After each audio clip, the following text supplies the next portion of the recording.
हमें तो पार्टी अध्यक्ष नहीं बनना है, हम तो सब पद रह चुके हैं।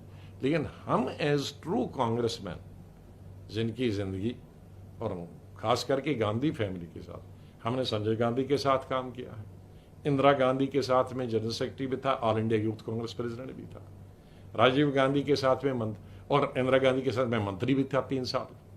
है जो आज जिंदा है उनमें मैं अकेला ही हूं। इंदिरा गांधी के साथ में प्रेसिडेंट भी 3 साल 2 साल रहा, 2.5 साल रहा और मंत्री भी रहा। राजीव गांधी के साथ मंत्री भी रहा, जनरल सेक्रेटरी भी रहा उनके मरने तक। नरसिम्हा राव के साथ में मंत्री भी रहा, जनरल सेक्रेटरी भी रहा। केसरी जी के साथ जनरल सेक्रेटरी भी रहा। सोनिया जी के साथ तो मेरे ख्याल में 6ठी 7वीं दफा जनरल सेक्रेटरी हूं और यूपीए 1 यूपीए 2 में मंत्री भी रहा। चीफ मिनिस्टर भी इस बीच में होके आया। और मैंने, जिनको मालूम नहीं है हमने क्या किया, पंजाब मैंने वापस लाया था, कोई पंजाब के लीडर ने वापस नहीं लाया था, कोई दिल्ली के लीडर ने वापस नहीं लाया था। मैंने 87 में जब पंजाब में कोई नहीं जाना जाता था, आतंकवाद अपने अंतिम चरण पे था, मैंने मंत्रालय से इस्तीफा दिया और मास कांटेक्ट प्रोग्राम शुरू किया 250 लोगों के साथ। First phase, second phase, third phase, fourth phase, fifth phase. 5 साल में पंजाब रहा और तकरीबन 30-35 जगह मिलिटेंट अटैक से बच गया। और मेरे साथ 250 लोग चलते थे पार्टी के। पहले 6 महीने में भी 52 लोग मार दिए मिलिटेंटों ने, लेकिन हम पीछे नहीं हटे। जब तक इलेक्शन नहीं करवाया, जब तक आतंकवाद खत्म नहीं हुआ, जब तक सरकार कांग्रेस की बनी, मैंने पंजाब नहीं छोड़ा 5 साल। इन बच्चों को मालूम है पंजाब में कैसे आतंकवाद खत्म हुआ और किसने किसने करा खत्म, नहीं मालूम है।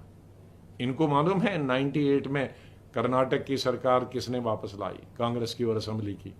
मैंने शुरू किया बस यात्रा, 50 लोगों को, सब लीडरों को मिलाकर, और 1 साल में वहां रहा, असेंबली भी आई। और ये इनको मालूम है तमिलनाडु में 2000 में किसने जयललिता से और विधानसभा में जयललिता से और मुपनार से अलायंस किया। कोई दिल्ली का आदमी जानता है, कोई जनरल सेक्रेटरी जानता है, कोई वर्किंग कमेटी मेंबर जानता है, कोई लीडर जानता? कोई नहीं आया।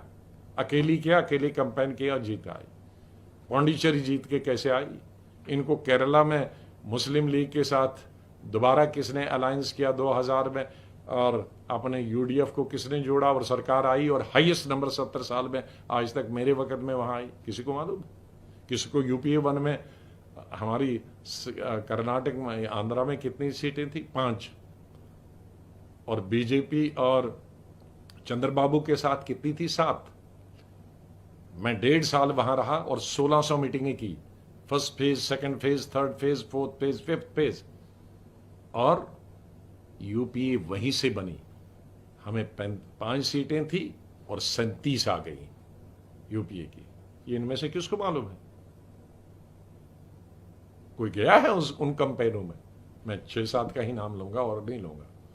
कोई गया है स्पीच करने? जिन स्टेटों के इंचार्ज हैं, जरा एक स्टेट दिखाएं जीत के आए हैं, एक स्टेट दिखाएं जीत के आए हैं। मेरे पास दर्जनों स्टेट बता सकता हूं। जब मेरे जनरल सेक्रेटरी में किसी ने कहा कि आपको हर वक्त फ्लैग मिलता, लगा रहा। हाँ, फ्लैग दिखाया क्योंकि जीत के आता था। हारे हुए आदमी को कौन फ्लैग लगाएगा? वो भी तो जनरल सेक्रेटरी जिसने उठाया था कि आपको हर वक्त फ्लैग लगा। अरे फ्लैग इसलिए कि मैं स्टेटें जिता के लाता था। कश्मीर में 3 एमएलए थे और सरकार मैंने बनाई, पीसीसी प्रेसिडेंट सिर्फ 6 महीने रहा। तो फ्लैग मुझे लगेगा कि तुम उनको घर में बैठ के लगेगा?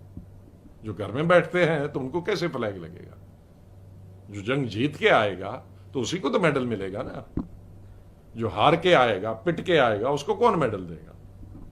तो इसलिए हमें कोई जरूरत नहीं है गुलाम नबी आजाद को कोई वर्किंग कमेटी की जरूरत नहीं। किसी ने बहुत चीप बात की कि राज्यसभा सीट, तो राज्यसभा में कितनी रहे? 41 साल हमें पार्लियामेंट में हो गए, असेंबली और पार्लियामेंट में जीत के भी आए हैं। जम्मू कश्मीर में 2 इलेक्शन लड़े और दोनों हाईएस्ट वोट से अभी 70 साल में जीत के आए। सोनिया गांधी का और राहुल गांधी का आदर इसलिए करते हैं कि वो पार्टी प्रेसिडेंट है, उनसे कुछ मिलेगा। लेकिन हमारा तो पर्सनल अटैचमेंट, फैमिली अटैचमेंट, तीसरी जनरेशन से। तो हमसे ज्यादा वो वफादार हो गए, हमसे ज्यादा वो लॉयल्टी हो गए। मैं तो ऐसे आदमी को सबसे जो चापलूसी करते हैं वो सबसे लीडर के डिसलॉयल होते हैं। जो सच बात कहे लीडर को ठीक करने के लिए, लीडर में अगर कोई गलतियां खामियां हैं उस गलतियों को ठीक करने के लिए, और संगठन के लिए, तो वही लॉयलिस्ट होता है। वो लॉयलिस्ट नहीं होता है, वो चापलूस होता है जो लीडर की कमजोरी को कहेगा तुम ठीक हो, संगठन की कमजोरी को कहेगा नहीं कुछ सब ठीक है। वो मैं कांग्रेसमैन और लॉयल नहीं समझता, उसको मैं लीडर का भी डिसलॉयल समझता हूं, पार्टी का भी डिसलॉयल समझता हूं। ಇಂತಹ ಹಲವು ಸುದ್ದಿ ಮಾಹಿತಿ ವಿಶ್ಲೇಷಣೆಗಾಗಿ ಸನ್ಮಾರ್ಗ ನ್ಯೂಸ್ ಸಬ್ಸ್ಕ್ರೈಬ್ ಮಾಡಿ. ನಿರಂತರ ನೋಟಿಫಿಕೇಶನ್ ಪಡೆಯಲು ಬೆಲ್ ಐಕಾನ್ ಒತ್ತಲು ಮರೆಯದಿರಿ.